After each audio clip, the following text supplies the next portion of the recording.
बहुत दुख होता है जब आपकी नेपाल ट्रिप ख़त्म हो रही हो और आपके पास छुट्टियां हो लेकिन आपके दोस्त के पास छुट्टियां ना हो। तो 15 दिन की ये नेपाल ट्रिप को हमने खींच के 17 दिन कर दिया। 17 दिन में ये 2 लास्ट के डे हमने एक्सटेंड किए हैं, जिसमें हम अपना दिल्ली तक का सफ़र कंप्लीट करेंगे। तो अभी मैं हूँ पोखरा में और समय हो रहा है सुबह के 10:30 और हम लोग अब यहाँ से वापसी की जर्नी स्टार्ट कर रहे हैं। तो रूट रहने वाला है बुटवल, बुटवल से सिद्धार्थनगर से होते हुए हम गोरखपुर, गोरखपुर से लखनऊ। हमारा टारगेट है कि हम आज लखनऊ पहुंच जाएं और कल लखनऊ से एक्सप्रेसवे पकड़ते हुए फिर आगरा एक्सप्रेसवे पकड़ते हुए शाम तक हम नोएडा पहुंच जाएं।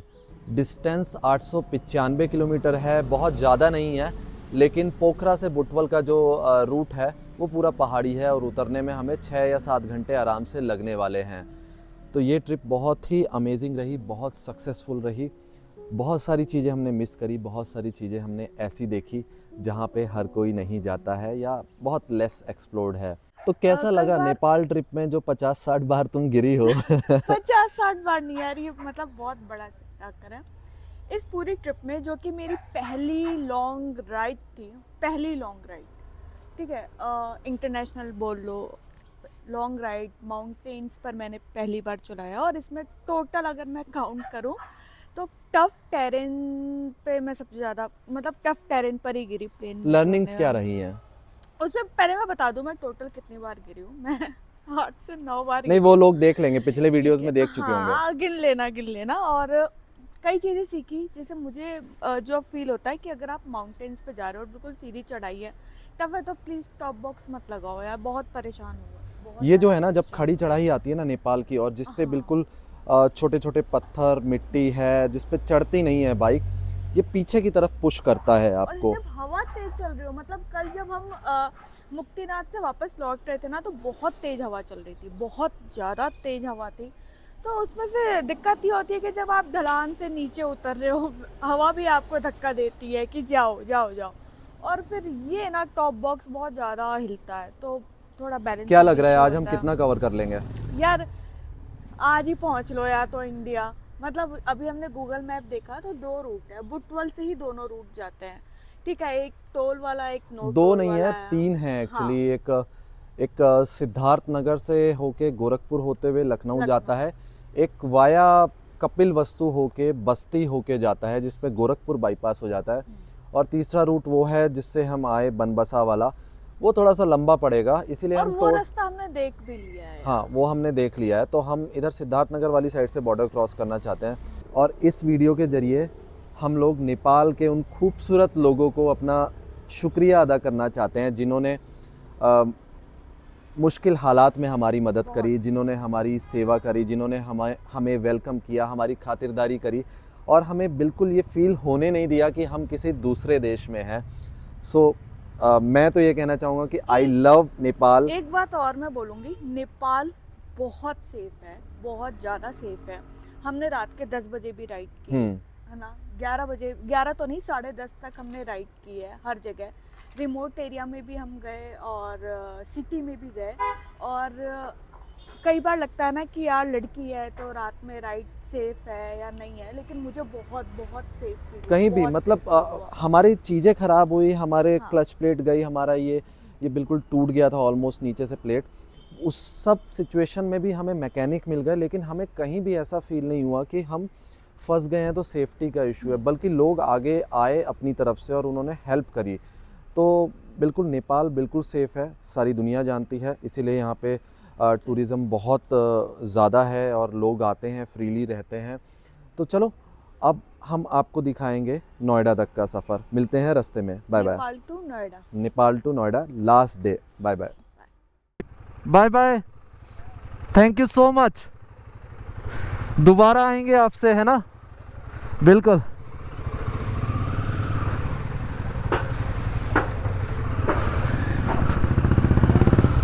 चलिए जी, स्टार्ट करते हैं journey.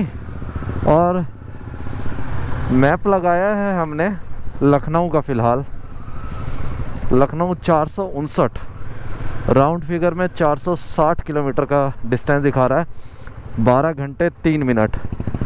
So I highly doubt कि आज हम लखनऊ पहुंच पाएंगे, लेकिन कोशिश करेंगे कवर करने की। सोनौली बॉर्डर हम लोग क्रॉस करेंगे और अभी मुझे माइलस्टोन दिखा 178 किलोमीटर सोनौली बॉर्डर है। सो बुटवल यहाँ से करीब 150 किलोमीटर है और उसके आगे 28 किलोमीटर और सोनौली बॉर्डर है, जहाँ से हम भारत में प्रवेश करेंगे। वापस जाते हुए एक बार अन्नपूर्णा रेंज को निहार लेता हूँ। वाह, कल हम लोग उसी तरफ गए थे, मुक्तिनाथ, जोमसोम।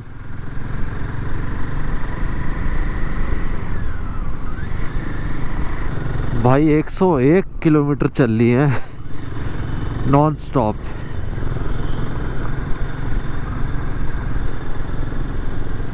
और दोपहर के हो रहे हैं 1:45।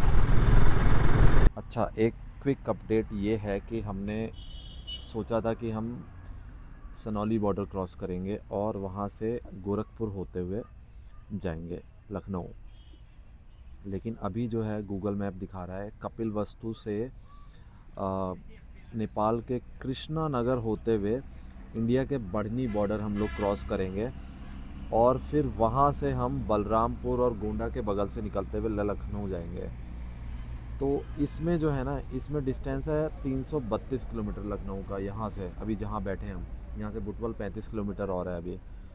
और अगर हम लेते हैं बस्ती अयोध्या वाला रास्ता, तो उसमें है डिस्टेंस 390 किलोमीटर। और अगर हम लेते हैं गोरखपुर वाला रास्ता, तो एक मिनट,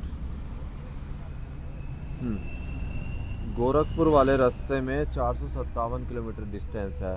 तो डिस्टेंस का बहुत फ़र्क है। हम बलरामपुर वाला रास्ता लेंगे जिसमें है 332 किलोमीटर, इसमें 8 घंटे 8 मिनट दिखा रहा है। सड़क का मुझे पता नहीं है कैसे होगी, लेकिन अभी हम ये वाला ही रास्ता लेंगे। चलिए जी, अपना लंच हो गया है और 3:45 के आसपास हो रहे हैं। अब निकला जाए। बुटवल पहुंचने में लगेगा 1 घंटा।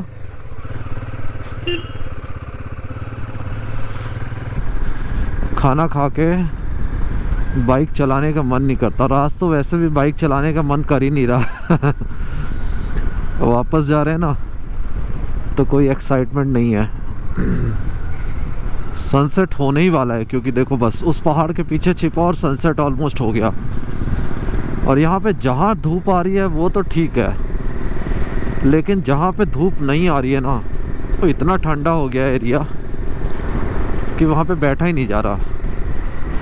इसलिए ढाबा भी मैंने ऐसा चुना जिसमें थोड़ी सी धूप आ रही थी बाहर। बुटवल सिर्फ 7 किलोमीटर रह गया है, और ये जो थोड़ा सा पैच है ना, इस पे बहुत ट्रैफिक हो जाता है।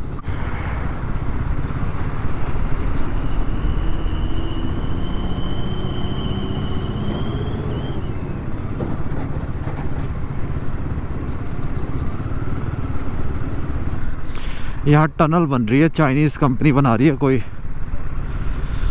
उसी की वजह से इतना ख़राब है रास्ता। अदरवाइज़ तो बाकी सड़क पोखरा की 1 नंबर है।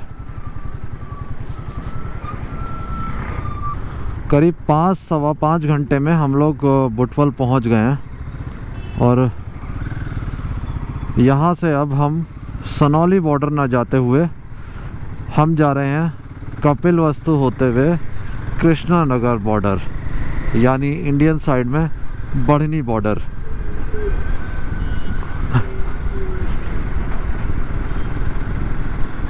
और मैंने ट्रैफिक वालों से ही रास्ता पूछ लिया है, 60 किलोमीटर के आसपास बता रहे हैं, यहाँ से 60-70, तो 4:30 हो रहे हैं। 6-6:15 तक बॉर्डर पार कर लें तो फिर समझ में आएगा कि क्या सिचुएशन है। आज हमें बॉर्डर पार करना ही होगा, क्योंकि हमारा जो भंसार है वो आज तक ही वैलिड है। कितने बजे तक वैलिड है ये मुझे पता नहीं है, लेकिन गूगल पे जो बॉर्डर बंद होने का टाइम दिखा रहा है, वो दिखा रहा है रात 10 बजे। सो आई एम नॉट श्योर कि क्या हिसाब किताब है, जाके ही पता चलेगा। ये वही रास्ता है जिधर से हम सुरखेत से आए थे, नेपालगंज वाला, और इसी पे आगे एक बुधी नाम की जगह है, वहाँ से थोड़ा सा पहले कपिलवस्तु का रास्ता जो है ना वो डाइवर्ट हो रहा है लेफ़्ट साइड में। यहाँ से कृष्णानगर आगे बोल रहे हैं कि 30 किलोमीटर पड़ेगा, लेकिन पीछे से एक रास्ता है जो 10-15 किलोमीटर कम पड़ता है। अब लोकल तो बोल रहे हैं कि बॉर्डर ही वहाँ से इंडिया का 20 किलोमीटर के आसपास है यहाँ से, लेकिन चल के देखते हैं कि क्या है।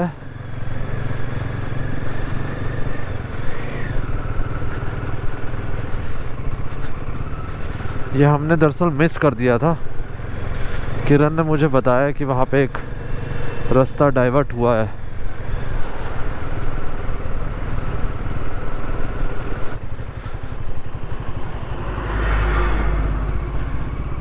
यही ये रास्ता है, ये रास्ता बोल रहे हैं। चलिए चल के देखते हैं।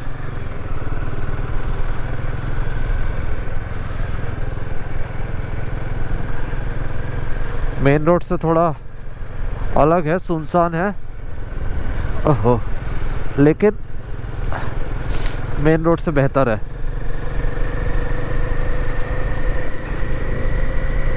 आप सोच लो कि 11 बजे, एग्जैक्ट 11 बजे पोखरा से निकले थे और 6:15 हो रहे हैं, और 207 किलोमीटर केवल चले हैं अभी। कपिलवस्तु पहुंच गए हैं, और एक अंकल जी ने हमें बताया कि यहाँ से 1.5 किलोमीटर आगे आप जाइए और बहादुरगंज की रोड पकड़ लीजिए, और उस रोड पे चलेंगे तो सीधे वहाँ पे बढ़नी बॉर्डर के पास आप पहुँच जाएंगे।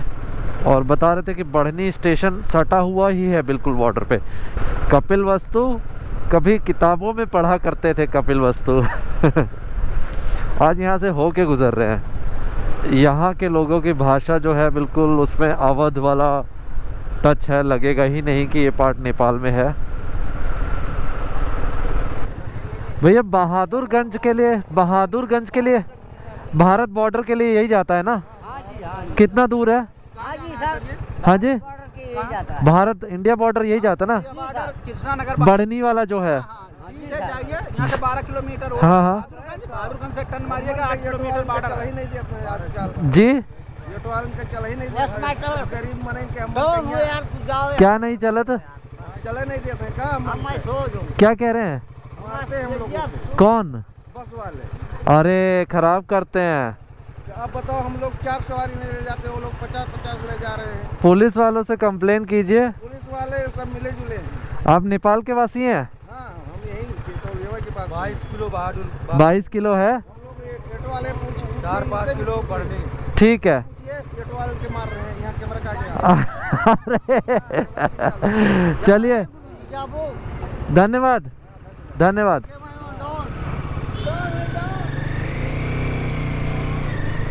बस वाले सवारी ले जा रहे हैं, इनको सवारी नहीं ले जाने दे रहे और मारते हैं। ये बहुत बढ़िया सड़क है, एक रोड वो उस तरफ है और एक अंदर की तरफ। देखो बिल्कुल भारत की सीमा से लगती हुई सड़क है, कितनी खूबसूरत सड़क है।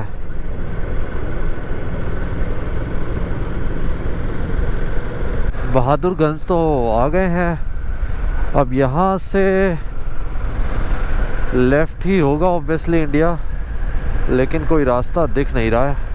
चौक से हमने लेफ़्ट लिया है और यहाँ से 8 किलोमीटर बढ़नी बॉर्डर है।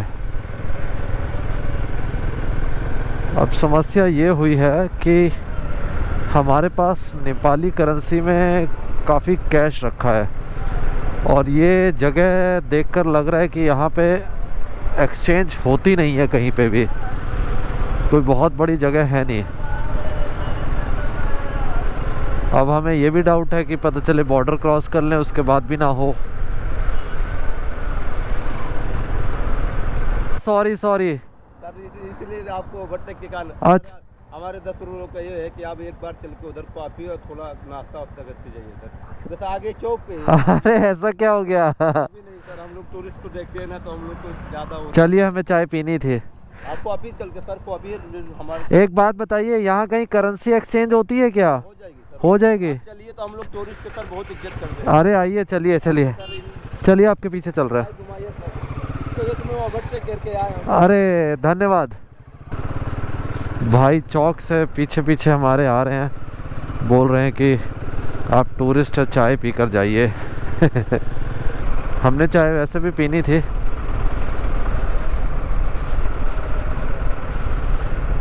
हम लोग आगे निकल आए थे कुछ ना मिलते देख के।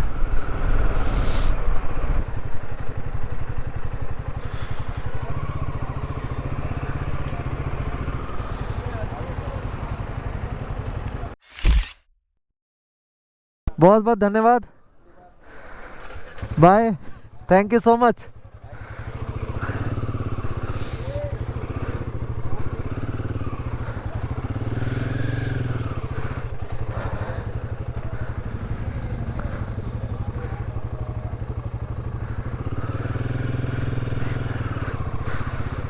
ये होती है खातिरदारी, देखिए।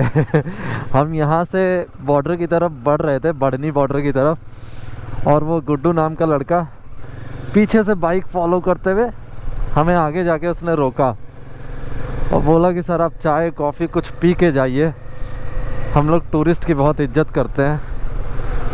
और वापस लेके गया और बहुत पैसे देने की कोशिश करी, लेकिन पैसे लिए नहीं इन्होंने।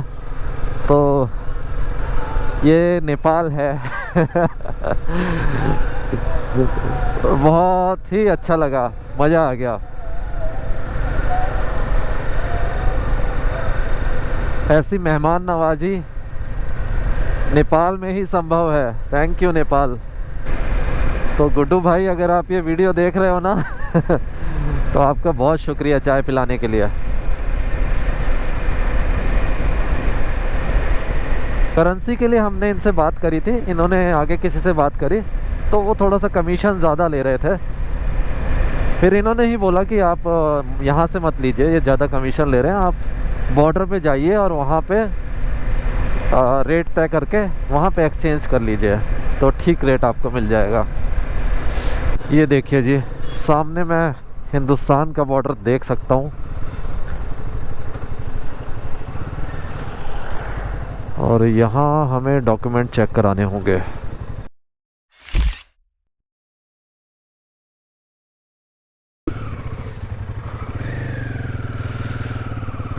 बॉर्डर क्रॉस कर लिया है और बनबसा की तरह यहाँ पे कोई चेकिंग वगैरह नहीं हुई है, हमें सामान नहीं खोलना पड़ा।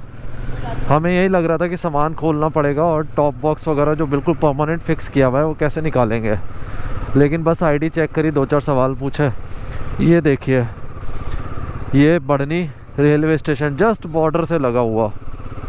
बनबसा वाला बॉर्डर थोड़ा सा कम क्योटिक था। यहाँ पे बहुत क्योटिक है, बहुत ज़्यादा क्राउडेड है। इधर से टूरिस्ट कम और लोकल्स ज़्यादा बता रहे हैं कि क्रॉस करते हैं, नेपाली लोग ज़्यादा।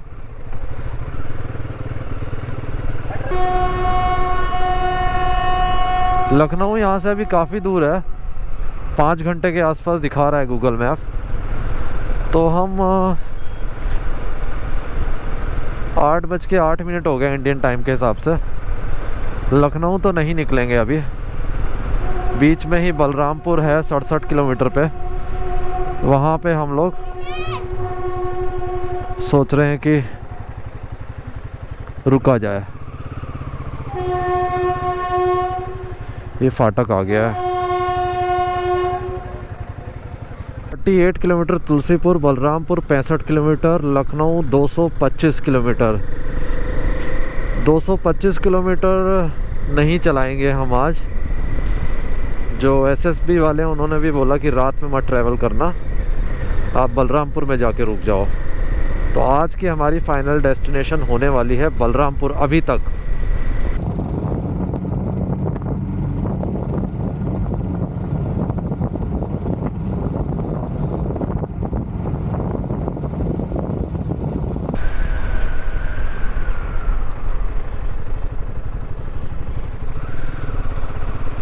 दो रास्ते कटे हैं, समझ में नहीं आ रहा कौन सा किधर जा रहा है।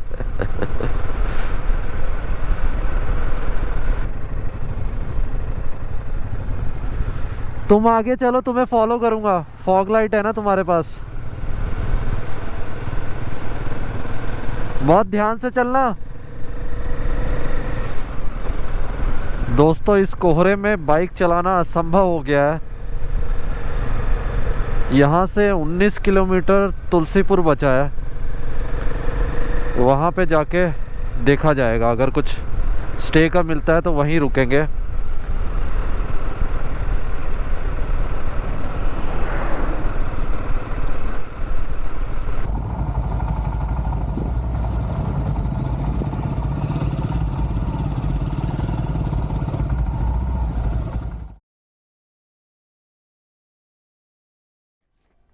रात में किरण को चलाना था लखनऊ तक और बलरामपुर भी नहीं पहुंच पाए।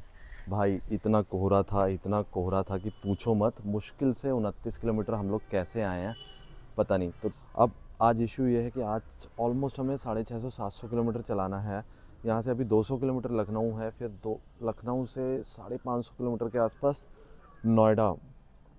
और फॉग की स्थिति, हम लेट निकले हैं जानबूझ के, क्योंकि सुबह जल्दी निकल के भी फ़ायदा नहीं था, रास्ते में रुक रुक के जाना पड़ता, फॉग इतना है।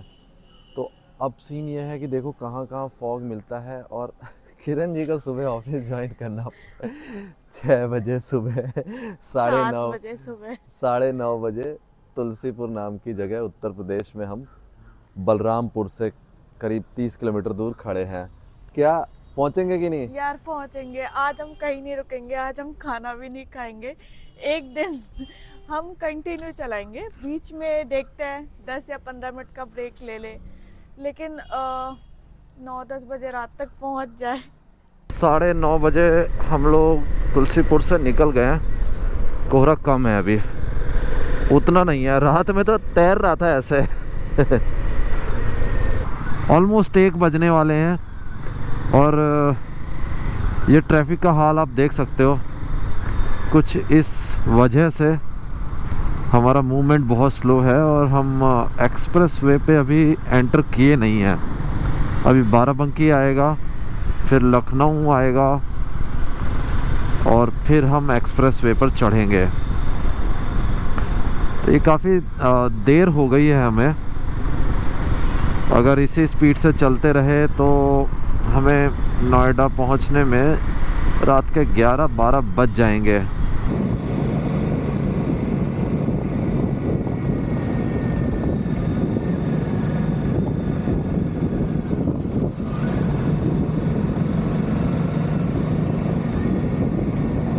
लखनऊ पहुंच तो गए 1:30 बजे, लेकिन आप स्थिति देख सकते हैं।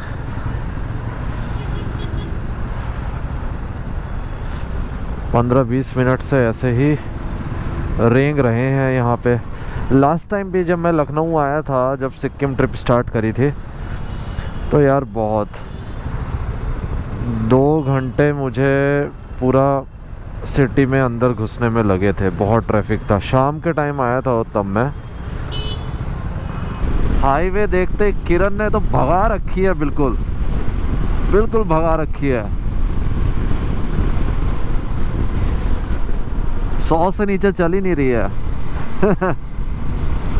मैं ज़्यादा ही स्पीड में जा रहा था और एक्सप्रेस वे का कट जो है वो मिस कर दिया है। अब यहाँ से, और किरण पीछे से बहुत देर से मुझे रुकने का इशारा कर रही थी, लेकिन मैंने ध्यान नहीं दिया। अब यहाँ से एक यू टर्न लेना है। चलिए जी, एक्सप्रेस वे पर हमारी एंट्री हो चुकी है। अब 300 किलोमीटर तक बिल्कुल स्ट्रेट चलते रहना है। 302 किलोमीटर। एक्सप्रेस वे प्रवेश आगरा। नेक्स्ट एग्जिट है 63 किलोमीटर बाद।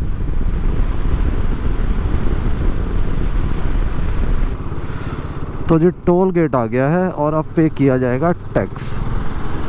देखना पड़ेगा कि यहाँ पे अधिक बड़े वाहन, ट्रक, बस, कार, लाइट व्हीकल।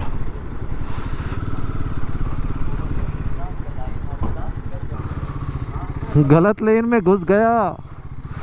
बाइक की कोई लेन दिख ही नहीं रही है।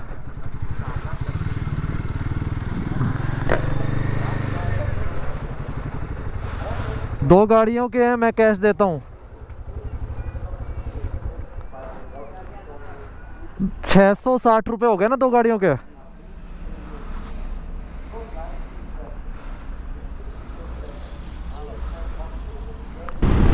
एक 111।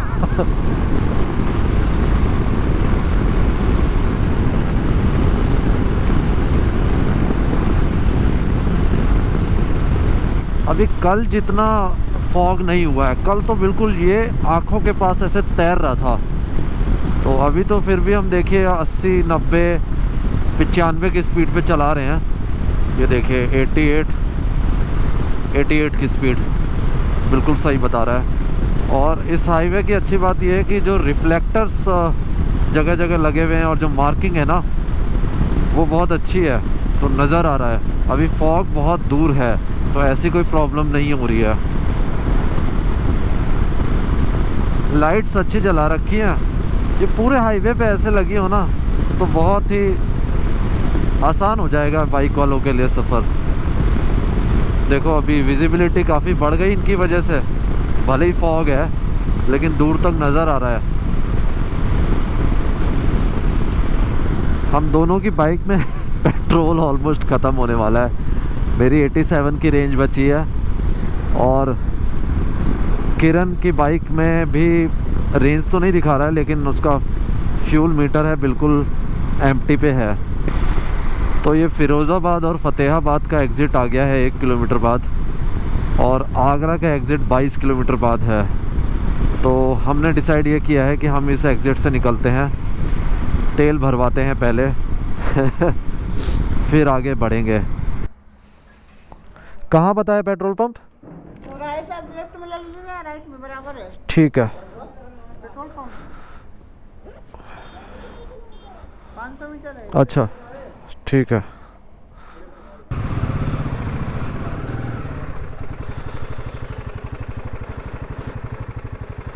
यहाँ से 500 मीटर आगे पेट्रोल पंप है और बोल रहे हैं कि दोबारा चढ़ने के लिए यही स्लिप दिखा देना लेकिन 25 रुपये एक्स्ट्रा लगेंगे।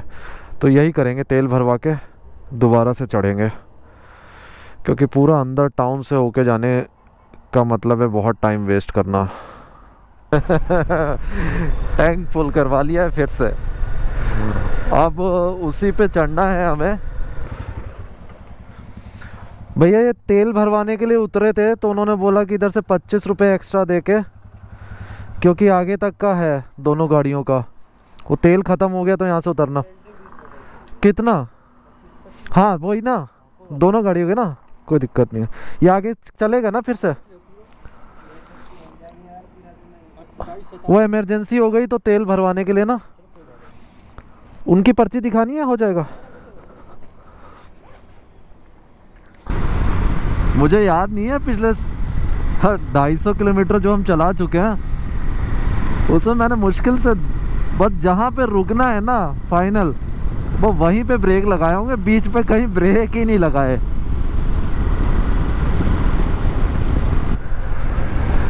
फाइनल टोल गेट आ गया तुरंत।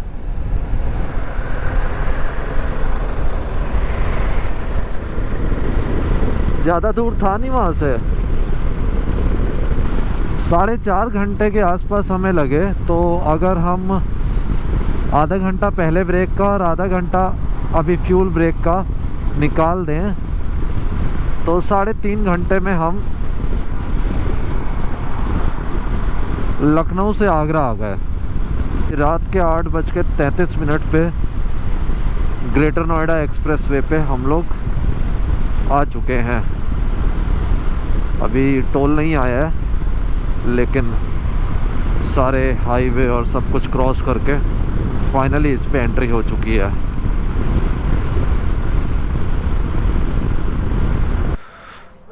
एक 185 किलोमीटर बचा है अभी नोएडा। ये एक्सप्रेस वे पे हम पहले स्टॉप पे रुके हैं। रुकना नहीं चाह रहे थे लेकिन ठंड बहुत ज़्यादा है और कुछ खाने का भी मन था, इसलिए रुके हैं। अब निकल रहे हैं। अब कंटिन्यूस चलाना पड़ेगा तभी पहुंच पाएंगे। 9:30 हो गए हैं अभी यहीं पे, तो ऑलमोस्ट हमें जो है ना 12 घंटे होने वाले हैं बाइक चलाते हुए।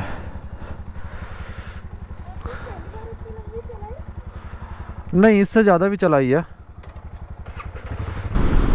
भाई। अब जो है अब नींद आने लगी है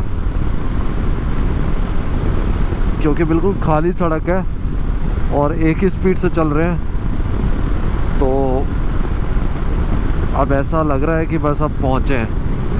वो हाईवे हिप्नोसिस होता है ना, जिसमें ऐसा लगता है 5 मिनट बाद आपको कि अरे आप गाड़ी चला रहे थे। तो वैसा होने लगा है। 5-10 मिनट बाद ऐसा फील हो रहा है अरे मैं तो गाड़ी चला रहा था। भाई यमुना एक्सप्रेस वे पे कोहरा हो गया ज़बरदस्त। 80 किलोमीटर अभी बाकी है सफ़र और ये कोहरा देखो बहुत ज़्यादा हो गया।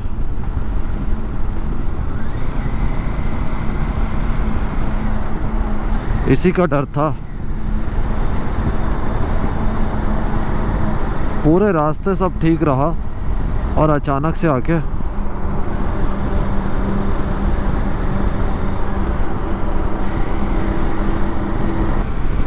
अच्छी बात यह है कि ये बाइक वाली लेन है, इसमें कोई चल नहीं रहा है। बस ध्यान केवल ये रखना होगा, कई बार ट्रक खड़े रहते हैं और ठंड भी इतनी हो रखी है ना। वो देखो वो आगे ट्रक खड़ा हुआ है लेकिन उसने हज़ार्ड लाइट जला रखी है तो दिख रहा है, दूर से ही चमक रहा है।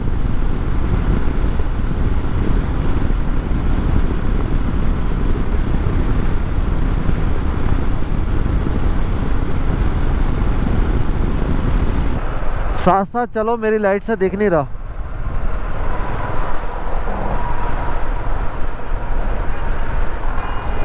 ये देखो यार क्या हालत है, घर पहुंचना मुश्किल हो गया बिल्कुल।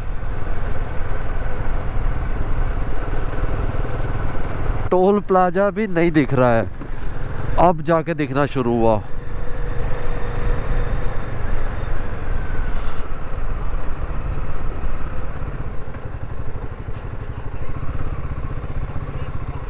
एक तो 2 व्हीलर्स की लेन ये ब्लॉक करके रखते हैं।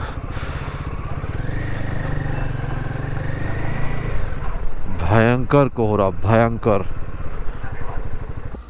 ओहो भाई, ये नोएडा एक्सप्रेस वे का सेकंड वाला टोल हमने क्रॉस किया है और घर जो है वो 123 किलोमीटर स्टिल बाकी है और ब्रेक ले रहे हैं। हमारा हालत ख़राब हो गई ठंड से।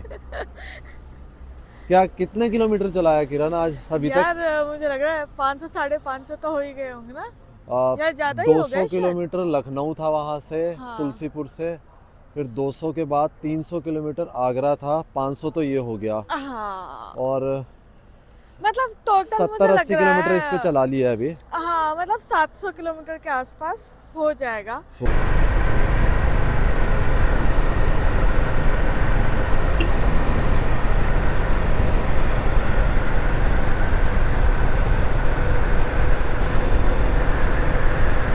सिर्फ और सिर्फ अंदाजे से चल रहे हैं। ये 2 लाइन देख रहे हो सड़क के दोनों तरफ, ये वाली सॉलिड लाइन और वो वाली डॉटेड लाइन, इसके बीच में चल रहे हैं कब से,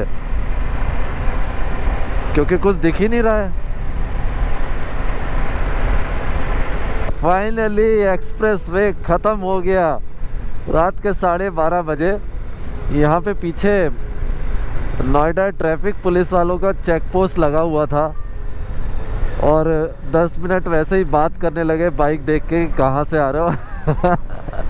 बड़े बहुत हैरान हुए वो लोग, कह रहे भाई इधर तो 1 घंटे बाइक चलानी पड़े, आप कब से निकले हुए हो, कैसे चला रहे हो, नेपाल से कैसे आ गए यहाँ तक। मैंने कहा अब घर तो जाना ही है।